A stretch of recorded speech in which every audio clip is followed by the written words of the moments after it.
Hi, this is Justin Colletti of SonicScoop. Thanks for joining me for this week's episode of the SonicScoop podcast. And today we're going to talk all about pricing for mixing and a little bit about mastering too.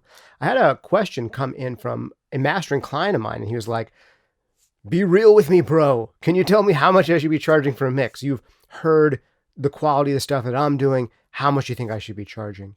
And that same week, I had another mastering client asking the same exact thing. "You've heard my mixes. Can you tell me what price range you think I should be charging for my mixes?"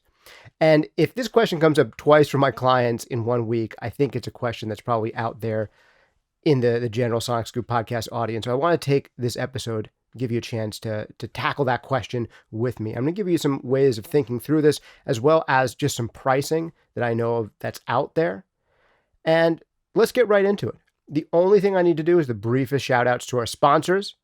This week in the sponsor section, we've got you. How do you sponsor? Hit the like button or subscribe if you're on the YouTube version of this or the Facebook video version. If you're on audio only version, make sure you subscribe there. Consider us giving a rating and review. Big shout out and thanks also to Sound Toys sponsoring this month, making some of my favorite creative mixing effects in the known universe. Try out anything they make for free for 30 days, and they'll make your mixes sound more expensive. No, they're really good tools, and a lot of really, really pro dudes and dudettes are using them on their mixes, as you can see in like the MixCon videos and all the mix walkthroughs that we do on the Sonic Scoop channel. Ton of Sound Toys out there. So check them out. Tell them we sent you. All right, let's get right into today's topic.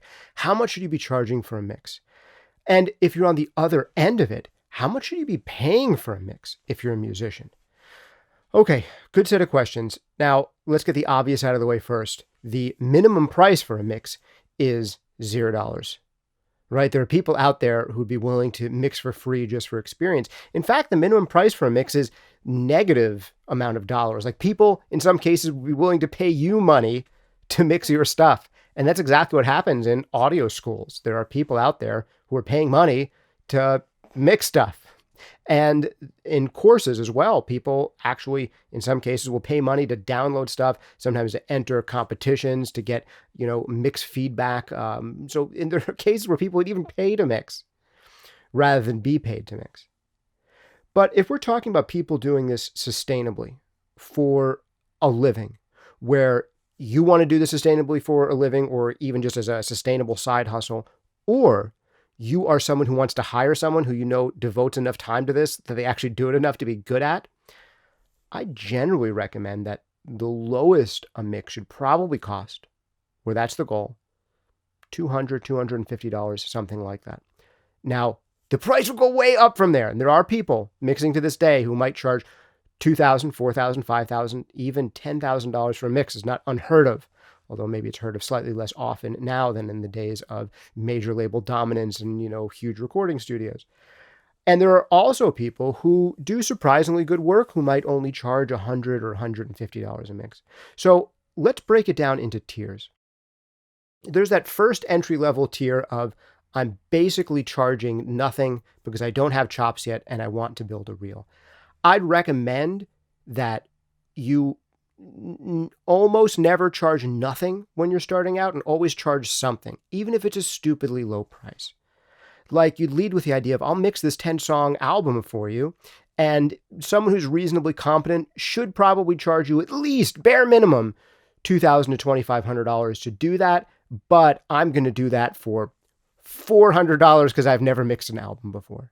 But you're charging something so that you set that relationship and a set of expectations where you know that you'll be inspired to take it somewhat seriously because they're taking you somewhat seriously. And the client on the other end can feel better about it because they feel like, okay, we're paying for someone who's near the beginning of their game to do a decent job here. And that person's going to take it seriously because we're paying them something. And I find that for people who are starting out, the relationship is often a lot smoother when they're both kind of demonstrating value in that way of charging something.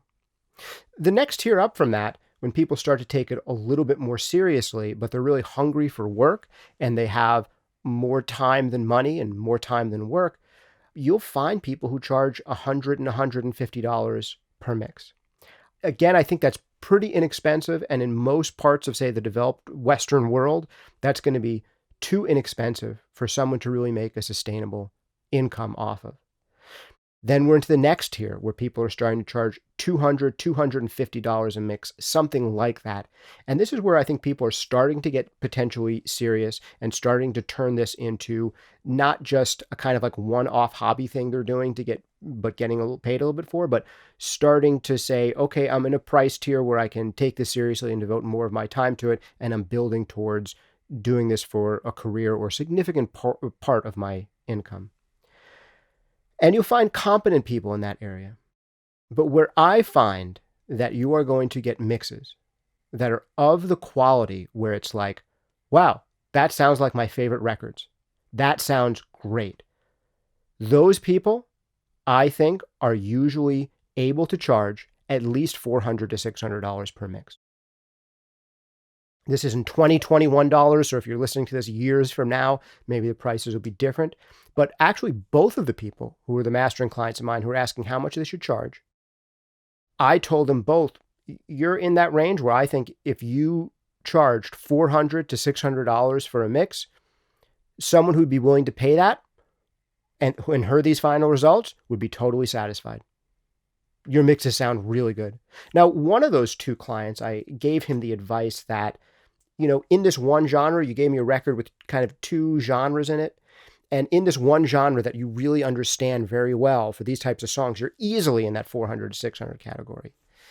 In this other genre that you don't have nailed down quite as well, if you were to do a whole album in that genre, to get more experience, maybe you'd think about charging $200 or $250 to get more work like that, or to feel more comfortable with your value proposition. Because on the kind of more ballad, singer-songwritery, kind of spacious, beautifully arranged tracks he was doing, terrific. I mean, it sounded like finished record that someone would be like, I bought this record by this great band and it's awesome. The other ones were just a little like they needed a little bit more help in mastering, and they were maybe not as impressive sounding as other stuff in that genre. This was more dense stuff, more rock stuff that he hasn't done as much of. So I gave him that little caveat. The other client, I heard 2 tracks from him. Both were tremendous. I said, if your mixes sound like this generally, I've heard these 2 tracks I've mastered for you so far. If the rest of them sound like that, then these easily put you in that $400 to $600 range, where someone who's serious about their songs, want it to be taken care of by someone who's a professional, who's devoted to this, and they paid you that, they would not be disappointed by the results. Now, tiers go up from there, and we'll get into the higher tiers in just a minute, because people definitely charge more for a mix than that, and we'll get to that in a second. But for those of you who are just kind of getting to that place where you're starting to charge that amount, or you feel like you can justify that amount, just because someone like me tells you it sounds good enough for you to be charging that much, doesn't mean that's what you should be charging. Because part of this isn't about how good you are at it. Part of it is about who you connect with and whether you have a pipeline of clients who are willing to pay those rates. And just because someone who's willing to pay $400 to $600 per track would be happy with your results doesn't mean you yet know people who are willing to pay $400 to $600 for a track. So you might have to start at that lower tier to build a little bit more credibility, to build a bit more of a reel, to build the kind of networking and connections that will get you more work going forward. Fun fact for you, tens of thousands of people see me per week on the YouTube channel. And if we add in the audio only stuff, it's probably more than that. But I'm seen tens of thousands of times, and people know that I do mastering, and they know how to reach out to me. But even for me, though I'm seen tens of thousands of times per week, the majority of my mastering clients come through referrals.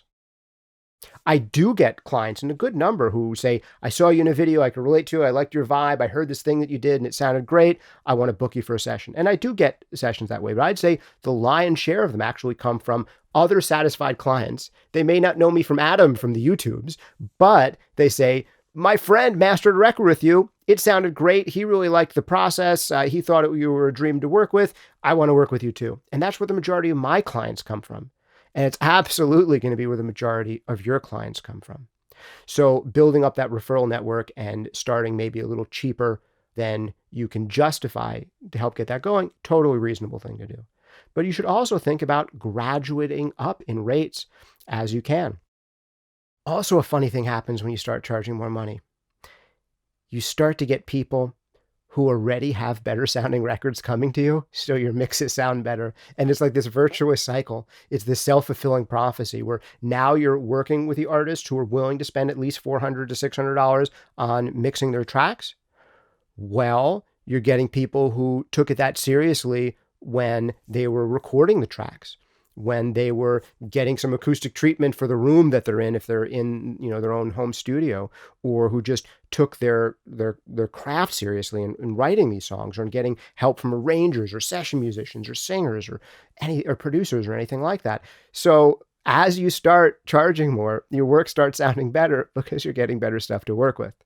Now, I'm assuming a baseline level of competence here, obviously. So those are some ideas to think about. All right, next tier up, $700 to $900. A lot of people who are professionals who work with artists that you've heard of might be charging that range, $700 to $900 per mix. And there's a lot of people who have mixed, like I said, records you've heard of that have made good sales, who you might even see as personalities out there on YouTube channels or the magazines or whatever, known producers, mixers who might be charging that amount. And that would be the next level up, and some really competent work to be found at that level.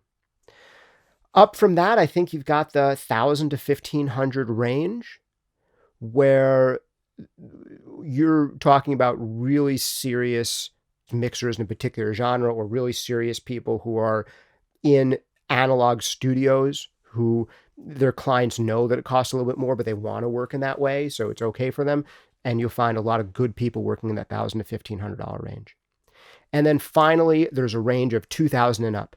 And that's potentially $2,000 to the moon per track, but realistically $2,000 to $4,000, $2,000 to $5,000. And you'll find some people who are currently working on some big, serious, major artists, major releases, charging in that range of $2,000 up to the moon beyond that. But let's call it $2,000 to $4,000 or $5,000 most of the time per mix. So there's a big range, right? And the people who are charging the most, the professionals who are charging the most, are charging potentially 10 times as much as the professionals who are charging the least. Similar things go in mastering. You will find people who are just starting out who are mastering for $15 a track or $25 a track or $40 a track, where you start to get people who are kind of serious and a portion of their career is actually mastering. They're probably starting at least $50 per track for mastering and maybe up from there. I've got to say, when I was mixing, I always had results I didn't love with mastering engineers in that $50, $60 price range. And I often found the records had to go back to them multiple times with notes. And they were often really trying to wow us and impress us and dazzle us. And in the process made the record sound worse by kind of overworking them. That was a common thing in that price range. But that's where I started on, my first several months into mastering, just to have some mastering credits. I'd already been in the studio for more than a decade, but now was starting mastering, and I started at relatively low rates on the first, several projects to start getting some notoriety going mastering. The next level up from that, I'd say you'd find people who are much more serious now at around $100 per track for mastering, maybe up to $150 per track for mastering, as we're going to start to find people who worked on a lot of records that you've probably heard of. And then the prices go up from there. And I'd say the next tier up for mastering is more like $300 per track, and potentially more for some of the biggest mastering engineers out there. So again, there's a big range on these things. Sometimes you can have good luck at the bottom of those ranges. Very, very few of you are going to be able to justify the very top of these ranges. But I think a lot of you who take this stuff really seriously and want to either have a record that's something that you look back on fondness at for the rest of your life could benefit from going more towards the middle of those ranges rather than the bottom of those ranges. So maybe for a mix, $400 to $600 for a mix. Maybe if you're even more serious, that $700 to $900 range. And of course, they go up from there. And same thing with mastering. I think a lot of people would benefit maybe going for those $100 to $150 track mastering engineers if they're really serious and that they know that this is a record that they want to be like a record that they look back on with fondness forever. That's not just like a trial balloon. So the very first record you ever do might not be at the middle end of this, depending on your background and your aspirations. And it's okay to start at the bottom end of these ranges to kind of learn your way through the process, or to start with bartering or DIY or doing this stuff totally for free. All of that's totally allowed. But I think at a certain point, people who take this stuff seriously and want to have a go at making this a career or a side hustle or just something that really had an impact, people are often going to find the greatest results in those middle ranges we discussed. 400 to 600 for mixing, or 700 to 900 for mixing, 100 to 200-ish for mastering. But of course, there are some people doing really good work lower than those ranges, and those people, if they're consistent about it, will usually graduate eventually to those higher ranges. Last quick note I want to give you about pricing in general when it comes to the studio. There are 3 ways to think about pricing, and I go into great detail on this in the very first episode of the SonicScoop podcast called How Much Should Your Studio Charge? And I want to give you a quick Cliff Notes version of this because it's been a couple years now since that was out. You can look up the very first video of that. I have a big, black and gray bushy beard and super long hair, so I look totally different than I do right now in my old studio. But you can look that one up. And the 3 ways of thinking about pricing are, number 1, the least sophisticated way of thinking about pricing. And that is to figure out what other people are charging and charge something like it. And that's kind of what we're talking about right now, right? Figuring out what other people are charging and then charging something like it. If you think you're better and you're not as hungry for work, maybe charging a little bit more than them. If you think you're not as good and a little more hungry for work, maybe charging a little bit less than them. But a more sophisticated way to think about what you should be charging, way number 2, is to think about what your actual overhead is. Like what your costs are for your studio and for yourself and your life. Like what are your monthly expenses for both your business and for you? And then charge something where if you're only booked half the time, you can have a sustainable go at it and you can have a sustainable life. And that would be a more professional way to think about this kind of thing. Here's this monthly nut I've got a track of expenses, and here's how much I have to charge where I don't have to be booked 40 hours a week every week to make ends meet. Because, spoiler alert, not very often talked about secret in the music industry is most studios are not booked 40 hours a week. So making sure that you're doing well when you book 20 hours a week is a darn good idea. A lot of studios might be booked 80 hours some weeks and 0 hours other weeks. There can be a feast or famine thing to working as a mixer, a recording engineer, producer. So that can happen where you're really, really busy half the time and you've got a lot of downtime the other half the time. And I'm exaggerating a little bit when I say 80 versus 0, but you get the idea. Or people could legit be booked 20 hours on a slow week, and that's when they're breaking even. And then on a good week, they're booked 30 hours or 40 hours with actual paying work. Because you have to remember, there's also other things that go into running a studio besides just doing the paying work for clients. And there has to be time in your work week to do that stuff as well. So that's another thing to think about. And then way number 3 to think about how much you should be charging is you don't charge based on what other people are charging. This is when you get really sophisticated, really good. And you don't charge based on your monthly nut that you have to crack. You charge based on what people are willing to pay. And if there are people out there willing to pay $5,000 to feel like they got the best mixer to mix their stuff, well, then you should charge them $5,000. And part of the value to those people is like, we spared no expense on this. And sometimes you're doing clients a service by charging them more because you're saying to them, I'm going to take this really seriously. You are like the job for right now. The other things are not going to get in the way of you. You are a priority. And some people want to pay more because of that, or because they know you have the expertise, or because they know that you're busy enough and they want to be the ones to get you. So charging what people are willing to pay, once you get really good, you find out how much people value you for, and you deliver based on that. So I hope this has been useful for you. I hope it's been useful for you if you are on the mixing and recording side, or if you're on the client side as an artist, musician. I hope it's been useful for you either way.